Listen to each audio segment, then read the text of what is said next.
Hello everyone. चलिए अब हमारा नया टॉपिक स्टार्ट करते हैं आज का, जो हमने पिछली क्लास में डिस्कस किया था कि हम लोग कॉम्पिटेंसी बेस्ड एजुकेशन और लर्निंग आउटकम्स के बारे में पढ़ेंगे। तो कॉम्पिटेंसी बेस्ड एजुकेशन को शॉर्ट फॉर्म में CBE भी बोला जाता है, मीन्स कॉम्पिटेंसी बेस्ड एजुकेशन। ठीक है, तो ये कॉम्पिटेंसी बेस्ड एजुकेशन की क्या है, हमें इसकी ज़रूरत क्यों पड़ी, वो सब समझने के लिए अब हम थोड़ा पीछे चलते हैं। जो हमारा पुराना एजुकेशन सिस्टम था, वहाँ पे जो आउटकम्स थे वो नैरो थे। मीन्स हम बच्चे के सिर्फ किस पे फोकस करते थे, उसकी स्कूल लर्निंग। हम लोग क्या देखते थे कि उसको हमने कोई चैप्टर पढ़ा दिया, हम लोग सिर्फ जो एजुकेशन थी ना, वो हमारी एजुकेशन सिर्फ टेक्स्ट बुक बेस्ड थी। उस टेक्स्ट बुक के बियॉन्ड हम लोग कुछ नहीं पढ़ाते थे बच्चे को। मीन्स जो लेसन थे वो टेक्स्ट बुक बेस्ड थे। हमें पर्टिकुलर टाइम लिमिट दी जाती थी, उसी टाइम लिमिट में हमें वो सिलेबस ख़त्म कराना था बस। हम उसके अलावा और कोई एक्टिविटी या ऐसा कुछ नहीं होता था। ठीक है, और हम लोगों का माइंड सेट, जो बच्चों को हम सिर्फ 2 ग्रुप्स में डिवाइड करते थे, एक फेलियर और एक सक्सेस। मीन्स जो बच्चे पास हो गए, हम कुछ मार्क्स डिसाइड करते थे और उन मार्क्स के बेसिस पे हम उनको फेल और पास का टैग दे देते थे। ठीक है, और जो असेसमेंट की जाती थी, यानी जो चेकिंग की जाती थी, वो सम्मेटिव होती थी। आई थिंक सम्मेटिव और फॉर्मेटिव असेसमेंट सबको पता होगा क्या होता है। नहीं पता है तो जब हम असेसमेंट का टॉपिक पढ़ेंगे तो उसको फिर से पढ़ लेंगे। ठीक है, सम्मेटिव का मतलब है वो साल के एंड में एक बार असेसमेंट की जाती थी बच्चों की, उसी के बेसिस पे हम उनको फेल पास कर देते थे। तो यानी हमें साल भर एक ही सिलेबस को फोकस करके चलना पड़ता था, टाइम लिमिट होती थी, और जो सिस्टम था कुछ इस टाइप का था पुराना। तो उससे क्या हुआ, हम लोग ये नहीं चेक करते थे कि बच्चा क्या सीख रहा है। ठीक है, हमें सिर्फ फोकस किस पे रहता था, सिलेबस कंप्लीट कराने पे। और जब वो सिलेबस कंप्लीट हो जाता, हम लोग उसका एक टेस्ट लेते और उस टेस्ट के अकॉर्डिंग उसको पास या फेल बोल देते थे। ये हमारा ओल्ड एजुकेशन सिस्टम था। बट अब कुछ रिसर्च, बहुत सारे रिसर्च के बाद क्या आया कि हमारे एजुकेशन सिस्टम को एक चेंज की ज़रूरत है। अब जो हमारी गवर्नमेंट है वो कैसा एजुकेशन सिस्टम चाहती है, competency based education system. Means जो बोर्ड और होलिस्टिक हो, बोर्ड एंड होलिस्टिक। होलिस्टिक का मतलब है बच्चे की ओवरऑल डेवलपमेंट, यानी हमें उसकी हर चीज़ की डेवलपमेंट करनी है। सिर्फ उसको चैप्टर पढ़ाने से मतलब नहीं होना चाहिए, हमें उसको ऐसी स्किल्स सिखानी है, या जो कुछ भी हम उसको सिखा रहे हैं वो स्किल्स उसके लिए लाइफ लॉन्ग होनी चाहिए। यानी जो चीज़ हमने उसको सिखाई वो उसको यूज़ कर सके, और जो हमारा वो ग्रोथ ओरिएंटेटेड होनी चाहिए। ठीक है, और जो असेसमेंट है वो भी हमारी फॉर्मेटिव हो गई है। सम्मेटिव की बजाय हमें कैसी असेसमेंट चाहिए, इसके लिए फॉर्मेटिव असेसमेंट। तो ये सारी जो चीज़ें हैं उनको कंप्लीट करने के लिए जो हमारे को एक कंसेप्ट दिया गया है, कॉम्पिटेंसी बेस्ड एजुकेशन। ठीक है, देखिए एक बार थोड़ा पीछे चलते हैं कल के टॉपिक में। पिछली क्लास में मैंने आप लोगों को FLN पढ़ाया था, फाउंडेशनल लिटरेसी एंड न्यूमरेसी। जब हमने FLN पढ़ा था तो हमने 3 गोल पढ़े थे। ये हमारी 21st सेंचुरी की स्किल्स हैं जो हर बच्चे को हमें सिखानी है। ठीक है, यही हमारे FLN के टारगेट्स थे, गोल्स थे। तो ये गोल जो हैं वो 3 गोल थे। सबसे पहला गोल था development goal 1, children maintain good health and wellbeing, जिसको HW बोला गया है। इसको शॉर्ट फॉर्म में क्या बोला है, HW means health and wellbeing. Second development goal था कि जो बच्चा है वो इफ़ेक्टिव कम्युनिकेटर बने, इसको EC बोला गया है। और जो थर्ड गोल था उसको बोला गया है IL मीन्स इन्वॉल्व्ड लर्नर। अब हेल्थ एंड वेलबींग में क्या क्या चीज़ें आएंगी, बच्चे की physical development, health, hygiene, socio emotional development, उसका सोशल इंटरेक्शन, ये सारी चीज़ें जो हैं वो उसकी किस में आएंगी, हेल्थ एंड वेलबींग में। उसके बाद इफ़ेक्टिव कम्युनिकेटर में यहाँ पे उसकी लिसनिंग, स्पीकिंग स्किल्स, कॉम्प्रिहेंशन, ये सारी चीज़ें आएंगी। ठीक है, यानी क्या चाहता है कि बच्चे की होलिस्टिक डेवलपमेंट हो। होलिस्टिक का मतलब है ओवरऑल सारी चीज़ों की। तो उसके लिए ये 3 गोल बनाए गए होलिस्टिक डेवलपमेंट के लिए। ठीक है, और तीसरा है इन्वॉल्व्ड लर्नर। इन्वॉल्व लर्नर का मतलब जो चीज़ें उसने सीखी है उनको वो डेली लाइफ के साथ कनेक्ट कर सके। मीन्स उसकी सेंसेस की डेवलपमेंट हो सके, वो चीज़ों को क्लासीफाई कर सके, सीरीज़ में लगा सके, उसकी थिंकिंग एबिलिटी बढ़ सके, वो लाइफ स्किल्स सीख सके। ठीक है, डिसीजन मेकिंग आए उसको, ऑर्गेनाइजेशन आए चीज़ों को, उसके अंदर क्यूरियोसिटी बढ़े। तो वो सारी चीज़ें किस में आ रही हैं? हमारे थर्ड डेवलपमेंट गोल को। अब ये जो गोल हैं, इन गोल्स तक हमें पहुंचने के लिए एक रोड मैप की ज़रूरत है। मीन्स हमें एक रास्ता चाहिए ना हमारे टारगेट तक पहुंचने के लिए। अब गवर्नमेंट ने टारगेट तो सेट कर दिए कि हमें ये सब एक बच्चे को सिखाना है। अब इन टारगेट्स तक पहुंचने के लिए हमें क्या चाहिए? एक रोड चाहिए, पाथवे, जिससे हम लोग इनको यहाँ तक पहुँच सकते हैं, ये गोल्स को अचीव कर सकते हैं। ठीक है, तो सब उसी को वहाँ तक जाने के लिए एक रास्ता बनाया कि हम हमारा जो एजुकेशन सिस्टम है उसको कॉम्पिटेंसी बेस्ड एजुकेशन सिस्टम बनाएंगे। ठीक है, अब देखते हैं जो कॉम्पिटेंसी क्या होती है। कॉम्पिटेंसी किसी भी इंडिविजुअल की कैपेबिलिटी होती हैं of performing a task successfully in professional, educational and other life context. Means किसी भी इंसान की एबिलिटीज़ जो है ना, उसके अंदर कैपेबिलिटी कि वो एक काम को किस तरीके से कर सके। और वो जो कॉम्पिटेंसी हैं वो 3 ही है ज़्यादातर, उन्हीं के आगे फर्दर डिवीज़न किया गया है। नॉलेज, स्किल्स और एबिलिटीज़, ये 3 कॉम्पिटेंसीज़ होती हैं हमारे पास। ठीक है, नॉलेज, स्किल्स और एबिलिटीज़। जो नॉलेज और स्किल्स है वो विजिबल होती है और उनको हम लर्न कर सकते हैं। ठीक है, नॉलेज हम गेन कर सकते हैं किसी भी चीज़ को पढ़ के, किसी भी चीज़ के बारे में सीख के। वो नॉलेज और स्किल्स कोई भी काम करना सीख के, जैसे ड्राइंग बनाना है, वो सारी चीज़ें क्या हो जाती हैं? स्किल्स हो जाती हैं। वो सब लिखना है, ये सब क्या हो जाएंगी? स्किल्स हो जाएंगी। उनको हम लर्न कर सकते हैं इन दोनों को। लेकिन जो एबिलिटीज़ होती है ना, वो हिडन कैरेक्टरिस्टिक होती है किसी की भी, मतलब छुपी हुई क्षमता। वो जब ही बाहर आती है जब उसको यूज़ किया जाए। ठीक है, तो ये एक तरह का आप एबिलिटी को बोल सकते हैं किसी का टैलेंट, नेचुरल टैलेंट जो होता है। तो वो बच्चे के अंदर, अब हम बोलेंगे पाठ पढ़ो, तो पाठ पढ़ने में उसका कौन सा टैलेंट यूज़ होगा? वहाँ तो या तो उसकी मात्रा ज्ञान यानी नॉलेज आ जाएगी, या स्किल्स, रीडिंग स्किल्स आ जाएंगी।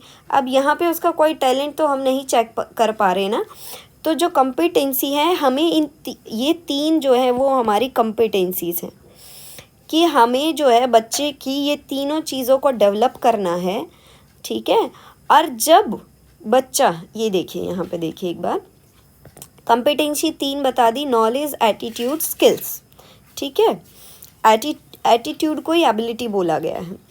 अब इन तीनों स्किल्स को जब हम कहीं पे यूज़ करते हैं, ठीक है, transfer of knowledge, attitudes and skill in real life situation, और उनको यूज़ करने से बच्चा जो सीखता है उसको हम लोग बोलते हैं हमारे लर्निंग आउटकम्स। ठीक है, अब देखो, हमने बच्चे को आ की मात्रा का ज्ञान करा दिया, या हमने बच्चे को एडिशन सिखा दी, ऐड करना। ठीक है, अब इस एडिशन को बच्चा, ये एडिशन जो है, हमने एडिशन की उसको नॉलेज दे दी। ठीक है, अब इस एडिशन को वो बच्चा अपनी रियल लाइफ में जहाँ कहीं भी यूज़ करेगा, वो हमारा क्या हो जाएगा? इस कॉम्पिटेंसी का लर्निंग आउटकम। ठीक है, कि उस कॉम्पिटेंसी को यूज़ करने के बाद उसने क्या सीखा, वो क्या करने के अब वो क्या कर सकता है इसके यूज़ से, तो वो हमारा क्या होगा? Learning outcome. देखिए, ये लर्निंग आउटकम जो वर्ड है वो बहुत इम्पोर्टेंट है। जब कभी भी हम कोई भी लेसन प्लान बनाते हैं, यूनिट प्लान बनाते हैं, तो हर एक चैप्टर के, हर एक टॉपिक के कुछ ना कुछ, जब हम यूनिट प्लान बनाते हैं, लेसन प्लान बनाते हैं, तो हर एक टॉपिक के कुछ ना कुछ लर्निंग आउटकम्स होते हैं। हमें बताना पड़ता है कि इस टॉपिक को पढ़ने के बाद बच्चे ये कर सकते हैं, ठीक है। और वो क्या क्या लर्निंग आउटकम्स हो सकते हैं या क्या क्या कॉम्पिटेंसी होती है प्राइमरी की, हर सब्जेक्ट की, वो हम लोग आगे भी डिस्कस करेंगे, ठीक है।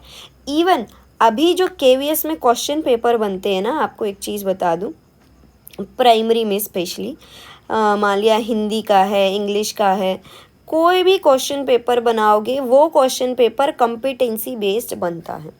हर एक सब्जेक्ट की अलग अलग कॉम्पिटेंसीज़ हैं, ठीक है। और जब आप कोई भी टॉपिक पढ़ा रहे हो तो उस टॉपिक को पढ़ाने से पहले आपको उस टॉपिक की कॉम्पिटेंसी पता होनी चाहिए कि ये कौन सी कॉम्पिटेंसी में आएगा और इस टॉपिक के बाद क्या हमारे लर्निंग आउटकम्स होने चाहिए, ठीक है।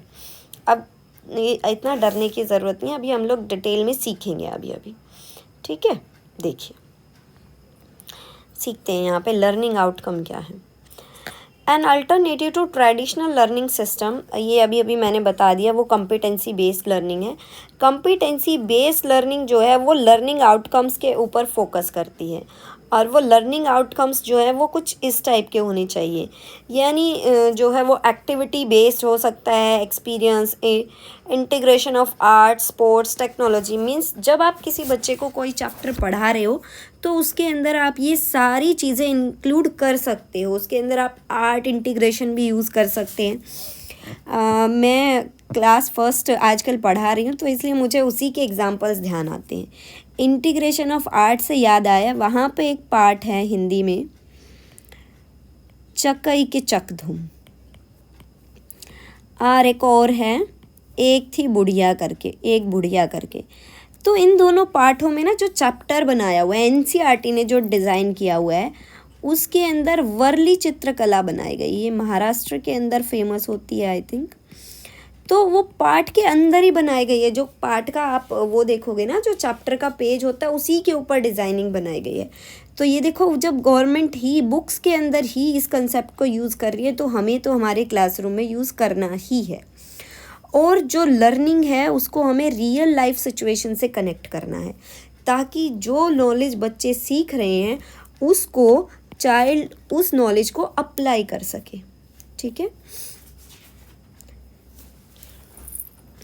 और जो असेसमेंट है प्राइमरीली मीन्स स्टार्टिंग में हमें फॉर्मेटिव असेसमेंट यूज़ करना है। फॉर्मेटिव असेसमेंट क्या है? मीन्स हमने आज का जो टॉपिक है वो पढ़ाया, पढ़ाने के बाद हम 5 मिनट 10 मिनट बाद तुरंत उसको चेक करेंगे कि हमारे बच्चों को इसमें से कितना समझ में आया, ठीक है। ये नहीं कि हम टॉपिक पूरा हुआ तो उसको हमें जब ही तुरंत ही असेस करना है, चेक करना है। हम ये नहीं वेट करेंगे कि हमारी यूनिट ख़त्म होगी, हमारा लेसन ख़त्म होगा, उसके बाद हम लोग उसको असेसमेंट करेंगे।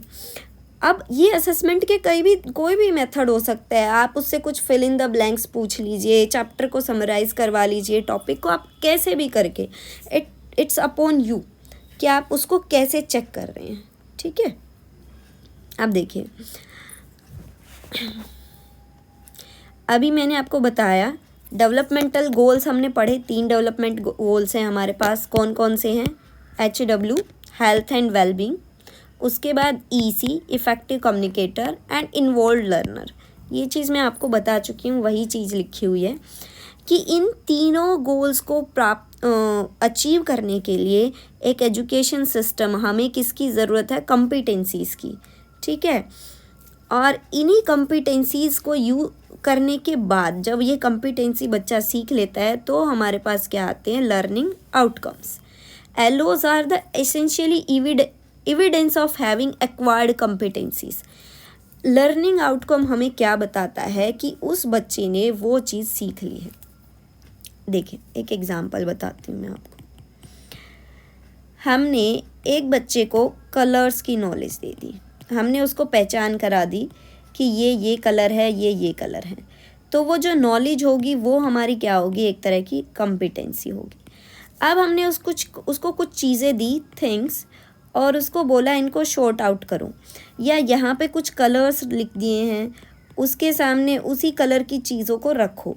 अब जब उस चीज़ को वो यूज़ कर रहा है, that is our learning outcome.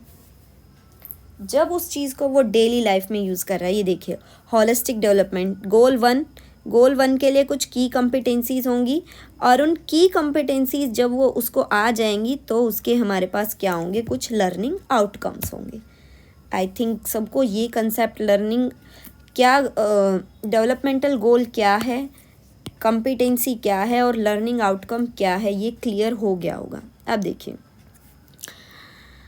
NCERT ने, ये बुक एनसीईआरटी ने ही पब्लिश कर रखी है, एलिमेंट्री स्टेज यानी क्लास 1 to 8 तक के, क्लास 1 से 8 तक के लर्निंग आउटकम्स लिखे हुए हैं। इसमें सब्जेक्ट वाइज कोई पढ़ना चाहे तो पढ़ सकता है इस बुक को, ठीक है। 135 या 135 कुछ पेजेस की बुक है ये, एनसीईआरटी ने ही इसको बनाया हुआ है। और ये जो सारे नोट्स हैं ये सब भी मैं एनसीईआरटी के ही कंसेप्ट से बनाती हूँ, ठीक है। एनसीईआरटी, दीक्षा पोर्टल वहीं से यूज़ करके बनाती हूँ, जो सीबीएसई ने डिज़ाइन किए हुए हैं। सीबीएसई, एनसीईआरटी गवर्नमेंट ने जो दिए हुए हैं, गवर्नमेंट अप्रूव्ड। तो आप लोग चाहें तो लर्निंग आउटकम्स क्या होते हैं, यहाँ पे सब्जेक्ट वाइज आपको हर एक सब्जेक्ट के लर्निंग आउटकम्स क्लास वाइज दिए हुए हैं। आप ये बुक देख सकते हैं, बुक का नाम है learning outcomes at elementary stage. आप गूगल पे इसकी पीडीएफ भी अवेलेबल है, आप वहाँ से पीडीएफ भी चेक कर सकते हैं अगर कोई पढ़ना चाहता है तो। अब देखिए, अब हमारे पास कुछ कॉम्पिटेंसीज, मैंने बोला था कि जो केवीएस में सारा का सारा काम, जब भी आप कोई सब्जेक्ट पढ़ा रहे हो, आप क्वेश्चन पेपर बना रहे हो या किसी चैप्टर को पढ़ा रहे हो, तो उस चैप्टर को हमें किसी न किसी हर एक टॉपिक के अंदर कुछ ना कुछ कॉम्पिटेंसीज होती हैं। तो लैंग्वेज की हमारी 4 कॉम्पिटेंसीज हैं मेनली। ये हैंड राइटिंग तो कुछ नहीं, वो क्वेश्चन पेपर में यूज़ करते हैं। लिसनिंग, सुनना, स्पीकिंग बोलना, reading comprehension and spelling, Hindi में इसको वर्तनी बोल देते हैं। स्पेलिंग में जैसे हमारे अपोजिट वर्ड्स हैं, राइमिंग वर्ड्स हैं, जो कुछ भी है वो सब कुछ इसी में आते हैं, ठीक है। ऐसे करके हर एक टॉपिक को हमें इन 4 कॉम्पिटेंसीज में डिवाइड करना पड़ता है। मैथ के अंदर है FNC, और इसके बारे में बताती हूँ। ये शॉर्ट फॉर्म में लिखा हुआ है। PSA का मतलब है प्रॉब्लम सॉल्विंग एबिलिटी। जैसे हमारे स्टेटमेंट सम्स होते हैं ना, वर्ड प्रॉब्लम्स होती हैं, तो वो इसमें आ जाती हैं। जब भी आप बच्चे को वर्ड प्रॉब्लम कराएं तो हम बोलेंगे कि हम उसको प्रॉब्लम सॉल्विंग एबिलिटी कॉम्पिटेंसी सिखा रहे हैं। AC होता है एबिलिटी टू कंप्यूट, मतलब उसकी कैलकुलेशन करने की एबिलिटी।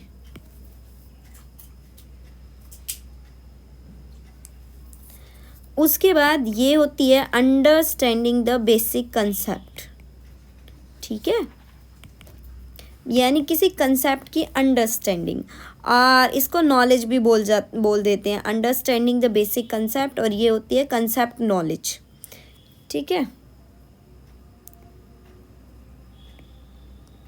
तो ये मैथ की कॉम्पिटेंसीज होती हैं हमारी।